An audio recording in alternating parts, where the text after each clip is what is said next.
Mi hoish, mi hoish, mi hoish,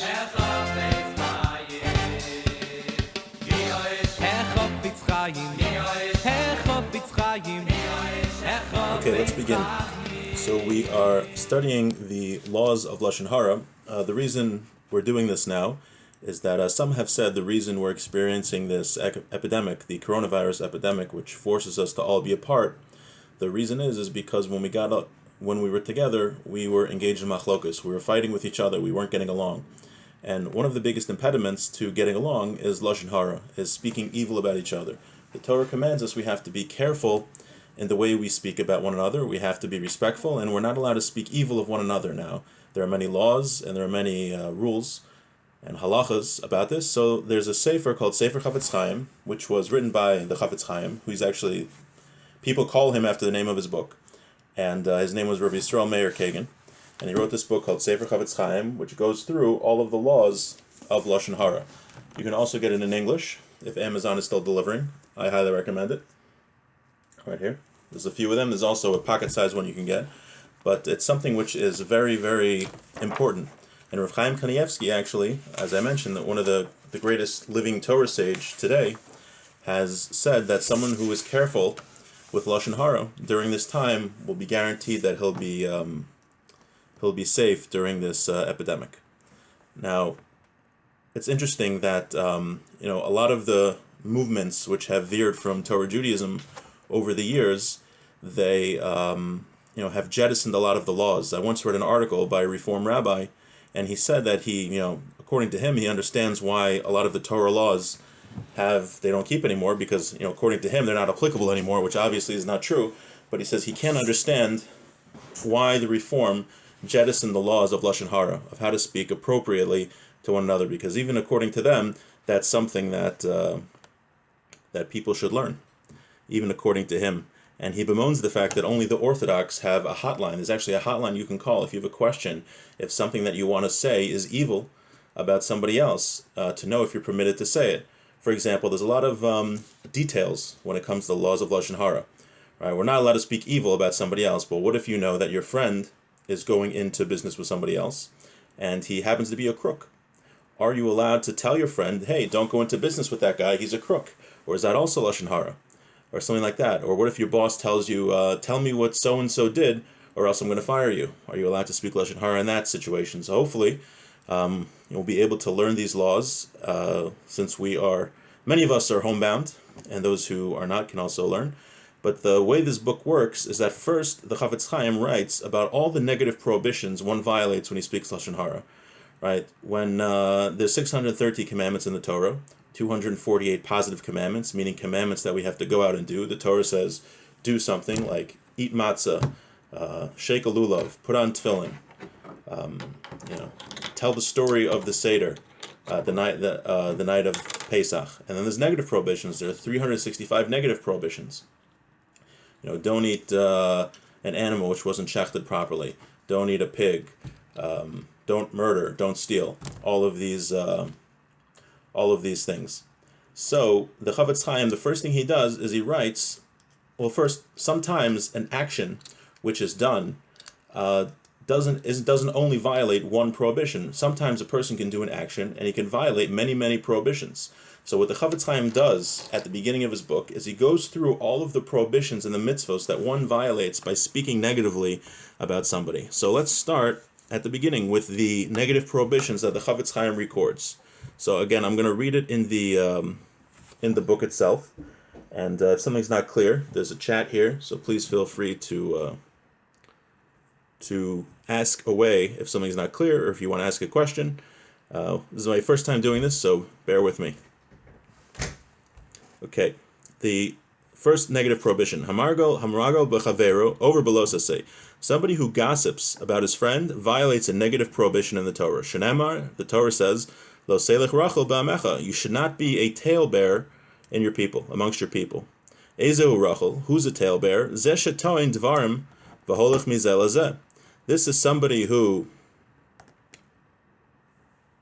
said he goes and he tells somebody something else that someone said. Va'omer kach omer ploni elecha. Kach v'kach shamati al ploni shehu asa lecha. I heard this about somebody else who did something to you. Afal pi shehu emes, even though it's true. Harezim machriv es olam, this person destroys the world. Meaning, if I say, I go to Michael and I say, hey Michael, Sam was talking about you. That's called tale-bearing. That is a negative prohibition. Now what the Chavetz Chaim says is many people make this error.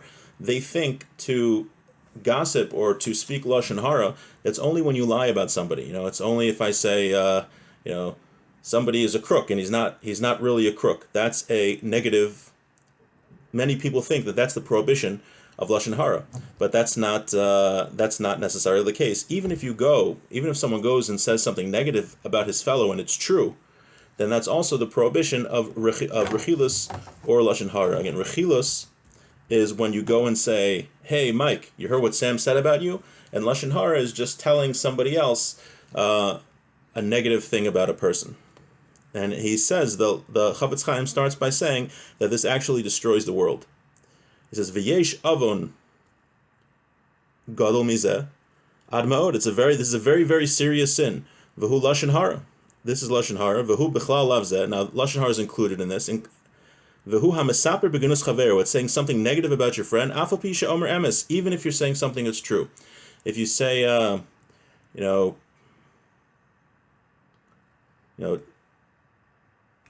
if you say, John was singing the other day and he has a horrible voice. Now, maybe it's true that John has a horrible voice. However, that is the prohibition of Lashon Harah. It's prohibited to say that John has a horrible voice, even if it's true. And that's including the prohibition of Lashon Harah. And then the Chavetz Chaim continues, Aval ha'omer sheker, but if you say something which is not true, let's say you say John has a horrible voice, but he really has a great voice. Nimsa motzi shemra al chaver. That's called motzi shemra. That's a different sin of motzi shemra. So far we had 3 sins here, 3 definitions of sins. One is rechilus. Rechilus is gossip. That's when you say, hey Sam, did you hear what Michael said about you? Right? You're gossiping. The other thing is you say, hey Sam, Michael's a real jerk. You say Michael has a bad voice, and it's a negative thing.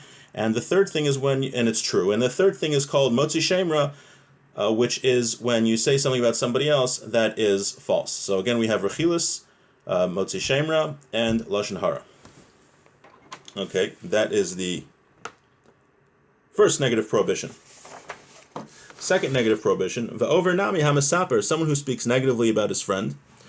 O hamakabel, or he listens, right? So here the Chavetz Chaim tells us it's not only speaking evil about our fellows that is prohibited, but actually also listening. Listening to Lashon Harah is prohibited. Now, later on, the book is going to talk about, well, how do you violate a prohibition if you're listening?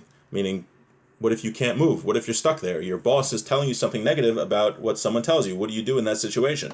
That is something that will be discussed. But really, what you should do, if someone comes up to you and says, I want to say something negative about John, you should say, I don't want to hear it. Because if you listen to it and believe it, it is a negative prohibition. It is a Torah violation. So we're on the second prohibition, the second of Torah prohibition of speaking Lashon Harah. And I'll start again from Bays because something happened. The computer shut off. It says, "Va'over nami hamasaper o hamakabel." Again, one who speaks Lashon Harah or receives Lashon Harah. If you say something negative about your friend, or if you listen to something negative about your friend, violate these prohibitions. Again, it's not just the speaker, but also when someone listens to negative speech, that is also violates this prohibition. So violates the prohibition. You should not listen to a false report. Also, you should not give a false report. Which this is a source of a prohibition of Lashon Harah. That's number 2. So far we have 2 negative Torah prohibitions for speaking Lashon Harah. Let's go on to number 3. Va'over nami hamasaper b'medech siv. Someone who speaks Lashon Harah also violates the pasuk that says, Hishamar b'nega hatzaras lishmor ma'od v'lasos. The Torah says that one should be very careful to watch from tsaras. Now this is very appropriate for the days that we're in. Tsaras was a spiritual malady. They say it was akin to leprosy, but it was not. And it was inflicted upon people, tsaras, who spoke Lashon Harah. Since they were speaking negatively about each other, they were punished by having this spiritual skin disease come upon them. And because of that, they were forced to live separately. They were forced to live outside of the camp of the Jewish people. Perhaps that sounds very familiar to what's going on now. So the Torah says you have to be careful, instructs us be careful about saras. Upirshu b'sifri, Sifra, the Medrash says, Damasha kasva hatara lishmor ma'od. When the Torah says to be very careful, hakavana shelo l'shachech melazarim lashon hara. It's telling us to not forget to be careful when speaking lashon hara. Shelo tavo lecha hatzaras ayedei sipur hazeh. That we shouldn't get saras through this story. Through this speech. Right? We all know famously that Miriam, who spoke negatively about her brother Moshe, was stricken with saras, and she had in the desert, and when they were in the desert for 40 years, Miriam had to go outside of the camp, and she wasn't allowed to be with the rest of the Jewish people.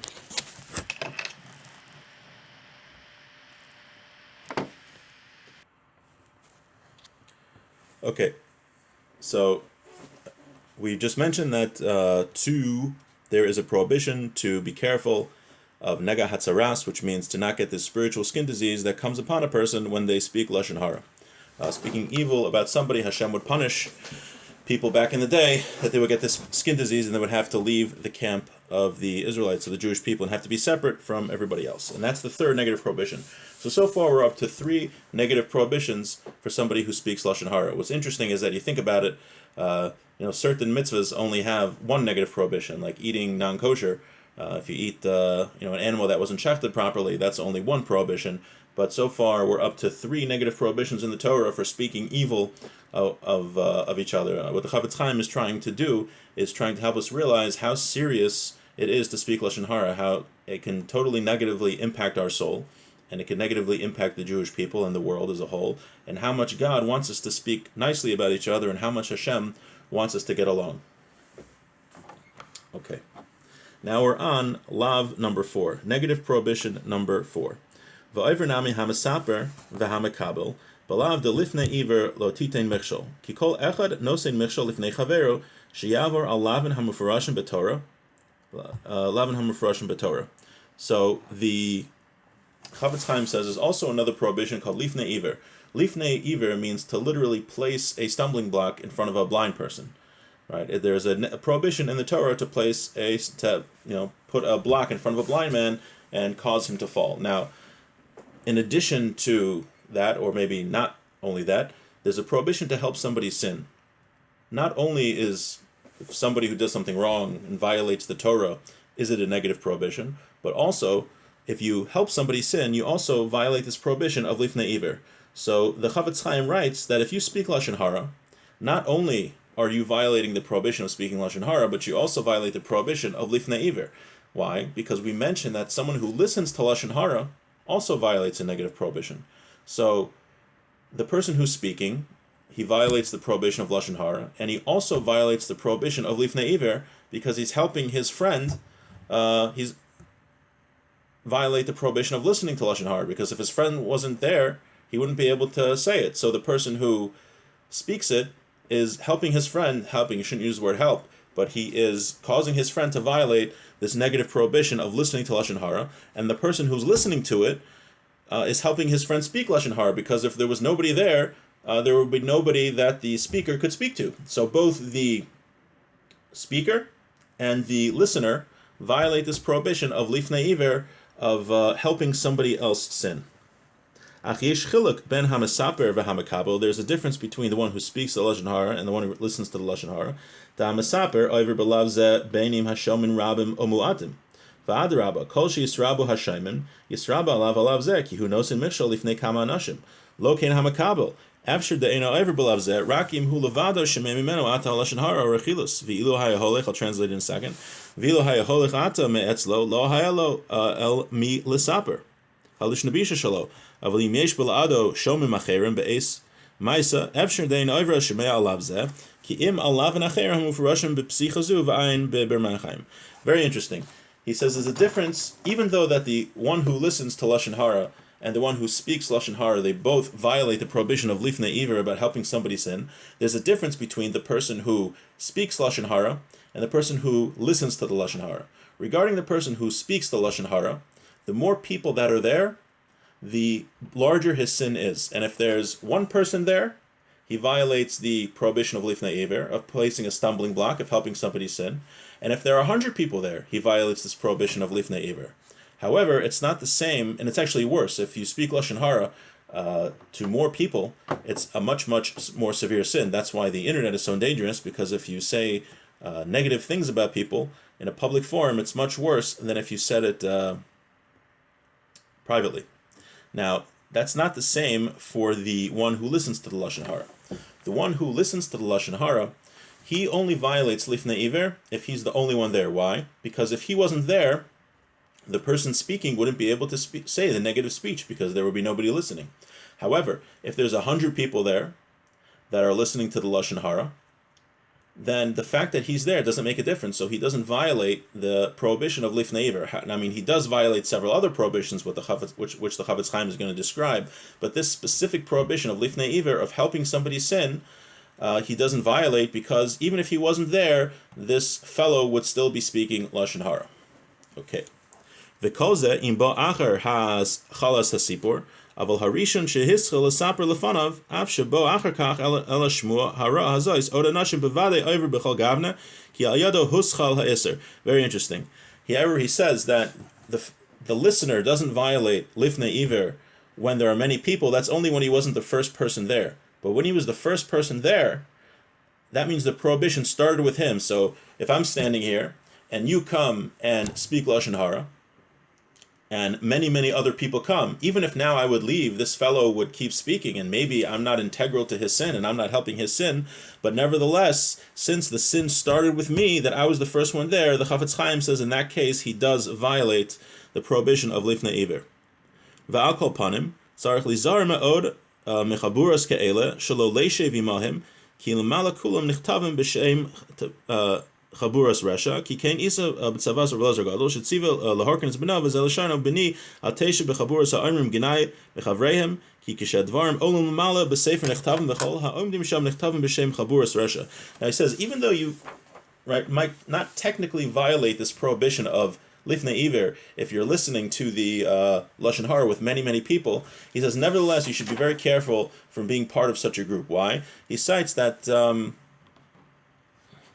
that Rav Elazar Gadol told his son that if somebody stands in such a group, right, there's a group of people, and you have a guy saying negative things about somebody else, and you're standing there, now even if you don't technically violate the prohibition of lifnei iver, I mean, you do violate other prohibitions, one does violate other prohibitions, he says that a person like this, it's written in heaven that he's part of a chaburas resha, of an evil group, so we don't want to be part of an evil group. So far, we just learned the first 4 negative prohibitions that apply to somebody who speaks Lashon Harah, and there are many, many more coming.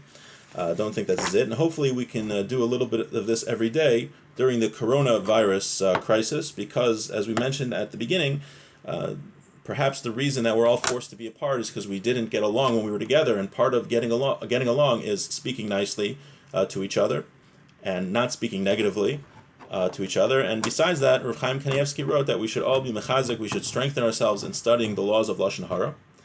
Of keeping Lashon Harah, and one of the ways that we could do that, or a primary way, is to study the laws of Lashon Harah so we know what to be careful of, and hope to see you tomorrow at some time. If there's a time that works for people, you want to get in touch with me, please feel free to message me on Facebook or send me an email. Bye. Mi hoish, mi hoish, mi hoish.